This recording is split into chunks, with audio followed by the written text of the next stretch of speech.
Hi friends, Indian Spicy Kitchen-க்கு subscribe பண்ணுங்க. இன்னும் நிறைய யூஸ்ஃபுல்லான வீடியோஸ் உங்களுக்காக. இன்னைக்கு பிறந்த குழந்தையில இருந்து 1 வயசு குழந்தை வரைக்கும் நெஞ்சு சளி சுலபமா சரி பண்றது எப்படின்னு பார்க்கலாம்.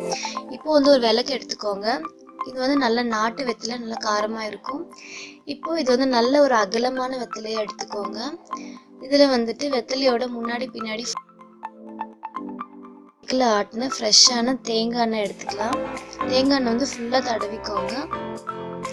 தடவிட்டு இந்த விளக்கோட ஹீட்லயே வெத்தலையை நல்லா வணக்கிக்கலாம். இது நல்லா வாசனை கொடுக்கும் உங்களுக்கு வெத்தலை வணக்குறப்பே. எங்க வீட்டுல இருக்க எல்லா குழந்தைங்களுக்குமே முதல்ல சளி பிடிச்சாலோ நெஞ்சு சளி இருந்தாலும் இதுதான் நாங்க பயன்படுத்துவோம்.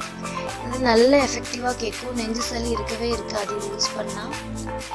இது நீங்க காலையில ஏர்லி மார்னிங் இந்த மாதிரி ட்ரை பண்ணலாம். அப்படி இல்லைன்னா சாயந்தரம் ஒரு 6-7 மணிக்கா இது ட்ரை பண்ணலாம். இப்போ பாருங்க வெத்தலை நல்லா ஓரளவு ஹீட் ஆயிடுச்சு. நல்லா ஹீட்டா வைக்காதீங்க குழந்தைங்களுக்கு, அவங்களுக்கு ஹீட் தாங்க முடியாது. அதனால நீங்க நல்லா செக் பண்ணிட்டு ஓரளவு வெதுன்னு இருக்கிறப்போ வைங்க. குழந்தைங்க கையில ஏதாவது விளையாட்டுக்கு இதை பொருள் கொடுத்துட்டு நீங்க வச்சீங்கன்னா அவங்க அந்த சைடு ஆட மாட்டாங்க. இது கொடுக்கறதுனால நெஞ்சு சளி சுத்தமாக சரியாக போயிடும்.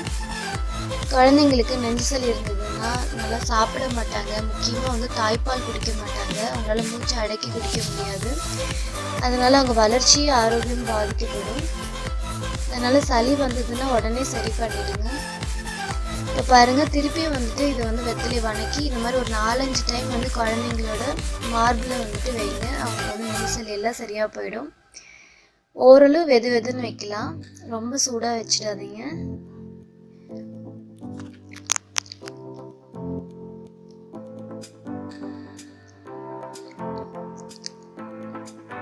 குழந்தைங்களுக்கு இப்போ நைட்ல வைக்கிறீங்க அப்படின்னா இது முன்னாடி இல்லாமல் பின்னாடி வைக்கலாம். முதுகுலையும் வைக்கணும்.